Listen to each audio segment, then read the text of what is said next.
Hi, welcome to the YouTube channel. Let's make a watercolor chameleon for 5th graders. So I have a stencil and I'm tracing it. One hand's holding it down while the other one traces it, and if it moves a little bit, that's okay. Just readjust it and then hold it down. You might need to move your other hand like that so that you can get to the different sections of the stencil and trace it. And so after you finish tracing it, what you're going to do is take a round brush and hold it like that. I'm really close to the end of the brush. I'm stroking it, nice strokes, just like that. So I'm going to get another color, and what I'm going to do is hold it close to the end and I'm going to stroke it. So use as many different colors as you want. See how I'm kind of carefully outlining it, and then stroke, stroke, stroke. So yeah, take your time with this. I twirled the brush a little bit and now I'm going stroke. And it might take a little bit of time for you to do this. If you make a mistake, that's okay.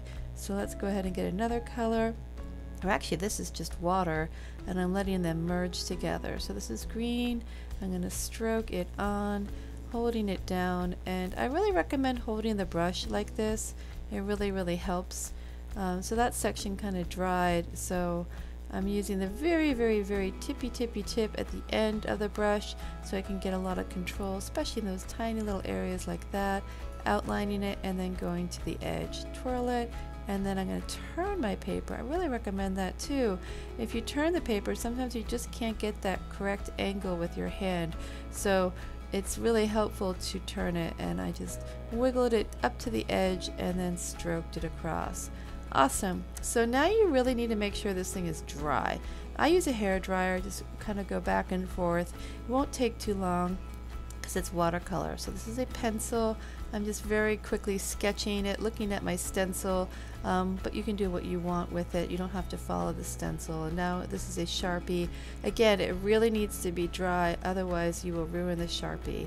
If you want to, you can sketch the background. That's the negative space, but if you don't have time, I don't think you really need to. So now I'm going to do some hues, and this is a great way to make it look like a chameleon, and all of these details that I'm going to add is on the positive shape. The chameleon is the positive shape. These are hues or circles inside the eye. Again, you can do what you want. It doesn't really seem to matter what you do, but if the more you put on it, the cooler it's going to look. So right now I'm drawing between the values, or drawing between the different colors that I put.